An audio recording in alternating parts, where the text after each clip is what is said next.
Look at this old Casio keyboard from the 1980s that I have found. Hello, Daft Punk. Great song. Here's a Grammy. France! Does anyone remember how it felt gazing upon this game back in 2013 when we were all excited to have 3DSs and a Pokemon game to really show off what the console could do with our favorite handheld game series? Pepperidge Farm remembers. It was an exciting time. I know I was excited. I have a very specific memory of a Facebook page I followed where one of the admin girls worked at GameStop on night of release, but she was able to get herself a copy and played through the entire game in like 10 hours and had a blast. I remember seeing people customize their Callum and Serena, and considering I was like 15 at the time, I was slowly reawakening the part of my soul I thought I had lost. The part of my soul that played Roller Coaster Tycoon 2 and The Sims 2 for hours upon hours. Listen, you can judge me all you want, but let's just say that my eventual love of city skylines shouldn't be a shock to anyone. I want to say that despite a lot of things I have and will say about Generation 6 of Pokemon, like everything else on this channel, I do still like it well enough. Even if some of those problems are apparent. So hi, my name is Sonata, and you're watching Victory Road, a series on how Pokemon games craft their central narrative. In this episode, which was planned to be the fourth to capitalize on Legends ZA before I made it the title of the video, I'm tackling the first 3D mainline game in the series, Pokemon X and Y. For this generation, I chose my vested favorite, which was X. I like Xerneas a lot more than I like Yveltal, I'll tell you that much. I also couldn't help myself with my eventual starter choice. I'll admit to you now, I've never been a huge Chespin fan. No, I don't like Quilladin, but I do think Chestnut is kinda killer when paired with the other two. No, I decided on Fennekin because I like foxes a lot. There's no other reason. So that leads me to talking about the game itself, and more than anything, I think it's just fine, though it kind of does want to fake you out a bit.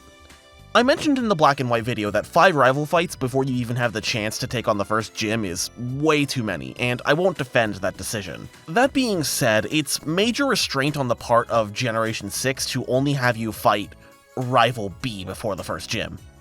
Yeah, just like Generation 5, you fight your sub-rival first. I don't think this is necessarily a bad thing, but I think it works slightly better in black and white because you have that dichotomy. One battle against a type advantage and then one with a disadvantage. The key difference is that starting with Gen 6, all starters start with a move that aligns with the primary type, so your first battle ends up looking like this. So where does that leave us? Well, with 4 fucking rivals, all with different motivations, you're kind of lost in the sauce on what to do, all of them embodying different aspects to Pokemon games and almost trying to lead you one way or another. Though for the second and last time in the series, your gender-bent counterpart is your main rival, and I think that that's cool. The issue is that, almost as if this was the point, their goal ends up being yours as well, which is to go around challenging the gyms and whatnot. Okay, I just gotta say it. Sometimes I'm not sure how the League works in the Pokemon world. Obviously, it depends on the game. Things change, but it's usually the end part where I'm confused.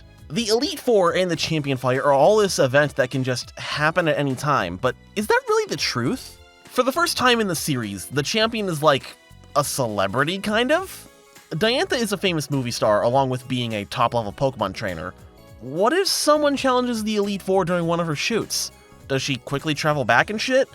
I think the real explanation is that all 5 battlers are taken on at once, so everyone has to be free or make time for it because they all have careers, it seems. Like, clearly I just want, or rather need, a Watsonian explanation for this, which we kind of get in black and white. In those games, they kind of have to wait for the champion to come back before accepting challengers. Hell, the events of the story lead up to Alder returning to the League after his small hiatus, so maybe it's up to the champion's discretion? The Pokemon League is fascinating to me from the inside the game, because from a Doylist perspective, it just feels like these fights can happen anywhere, anytime. Fuck your life! Bing bong. Am I cool yet for using Watsonian and Doylist in a video? No? Fuck. So, more than other games in the series, I think that Pokemon X and Y are trying harder to capture the spirit of Red and Blue. I can forgive it more than Johto, which is a far-reaching reference you probably won't understand for a few months at the earliest. I say it's trying to capture the spirit of it because it does a lot to make you remember what the first game was trying to set up. Santaloon Forest is basically a dead ringer for Viridian Forest, and it's met at around the same time as you would in the original games. There's a bit of things that are different. One thing I kind of like in retrospect is just how fast the game really starts. You get handed a Pokedex and your first partner Pokemon at the same time, and are so quickly just handed off to the rest of the game. There's no meeting the professor until after the first gym, or even a real proxy of the professor like Bianca in Black and White 2, or Leon in Sword and Shield, though I think Leon's just also sponsoring the player and Hop for what that's worth. So you get started so quick, with a rival battle that goes by super quick, to right into the first gym battle. I'm not necessarily complaining, because looking at my timeline nodes, you're doing things relatively fast, but taking out the optional second fight in Red, Blue, blah blah Generation 1, you also see that there's just the one event before the first gym. If it weren't down to the timeline nodes, there's a lot of similarities between Gens 1 and Gen 6, and I don't know how to explain just how much faster Kalos seems to be. Maybe I'm more experienced and willing to just give myself 200 Pokeballs right out the gate. Don't fucking judge me, I'm going to go through the fire and flames when it comes to Shield and Scarlet. But I do think things just happen to be so much faster in X and Y. Like, okay, here's a breakdown of what happens. You leave home, you get your partner Pokemon, you fight your rival, you've been to the next town over in the past 3 minutes, so you have to head back home, you then go through the next city over, and get a Pokemon catching tutorial. After going through a forest filled with Pokemon to catch and trainers to fight, Pikachu being a possible encounter in said forest, you end up in the third town on your journey and can take on the first Pokemon gym of the league. Does that sound like Gen 1 to you? Okay, egg on my face. I did include some details to make it seem more similar than it actually is, but I got the key moments down, I think. Where some of these things happen, as in the literal physical location in-game they happen, do get changed around. The catching location isn't in town number 2, it's in the forest bridging the towns together. Speaking of the forest, I think it's related to the speed of Kalos' early game as well. Not for the design, though that helps a lot, but I think it's in the name. Instead of being named Aquacord Forest, it's named Santaloon Forest. Why does this matter? Well, it's already getting you in the brain of moving forward, since Santaloon is the name of the third town. When you're in Viridian Forest, you're not thinking of the route to Pewter City, you're thinking that you're still in the Viridian City limits. It's a small thing, maybe I'm reaching like I always am, but I think it made a world of difference. So one thing I realized I kind of liked is that in between gyms, there's always something going on. I mean, with the timeline nodes, that's a no-brainer, but hear me out. It kind of feels like there's a beat on, beat off kind of motion. I shouldn't say that. It feels like there's a pulse to the events happening in X and Y. Like, okay, you get your Pokemon, first gym. Meet the professor, second gym. Meet Team Flare properly because they're bitches, third gym. Get Mega Evolution, fourth gym. Stuff like that. I'm definitely not going to say that other games don't do this, but it's almost kind of nice how they hold off on the main gimmick for the game until Gym 3. Of course, it's super early in Alola, and you have it from the start, basically, in Galar and Paldea. This is going to start my actual complaining, and it has everything to do with one tweet I saw that I can't remember the @ of, and Team Flare. I think Team Flare is the worst opposing force that Pokemon has ever seen, and I also think it's handled extremely poorly. Just from a writing perspective, it's as if Lysander is projecting his personal problems onto the player and making them more special than they are. There's a parallel here between Lysander and N, and I need you to let me explain. They both zero in on the player and their friends as people who have Pokedexes. That's the main similarity that's apparent, but the key difference is how these two go about their focus on you. N does it out of a grander desire to end the suffering and subjugation of Pokemon and thinks that the Pokedex, a tool to catalog all sorts of Pokemon from across the world, as an affront to Pokemon itself and not just a book, essentially. N's desire towards the player, that's wrong. N's focus on the player as an entity that opposes him is entirely due to what the player does throughout the game. They challenge gyms, they collect Pokemon, that's kind of what you were told to do by Professor Juniper. You could have been literally anyone, there's nothing special about the player that makes you interesting, it's what you're out to do. Lysander, on the other hand, thinks that you're a chosen one, meant to help bring out the beautification of the world around you and are meant to be something. Why does he think so? Because you were chosen by Sycamore. You're a chosen one, just like how he is due to being descended from the old Colossian king's brother. There's a bit of a disconnect here. Lysander's motivations are to create a beautiful world, so therefore, he must destroy it to reset it back to a blank slate so that people aren't around to fuck everything up and be selfish in a resource war. I fucking wrote that. This goes in contrast to how selfish his organization is by stealing literal power, Pokeballs, and potentially lives just to further his own misguided ambition. I don't have enough time in the universe to go into just how flawed his ideal is to create a perfect, beautiful world, going so far as to monopolize a weapon used for mass destruction and eternal life to realize it. He even used the Holocaster to steal data, which you can prevent if you use today's sponsor, a Quick Trip pulled pork sandwich. Is there something on my face, or...? You also can't tell me that people don't put 2 and 2 together and get that he's related to Team Flare. I get that up until you beat the 7th gym, he doesn't make his association with Team Flare known, but you have to see him and go, something's not right here. Like, this guy goes out every day and buys name-brand hair care products. He's doing money laundering on the side, and I bet you Dokes is sitting there knowing something is up, but he just can't prove it. Yeah, that's right. Sonata in here with the Dexter references. Surprise, motherfucker! Yay! Okay, enough bitching about Team Flare in specific. It's time I talk about the smoking gun of things I hate in Pokemon games. And it's all Generation 3's fault.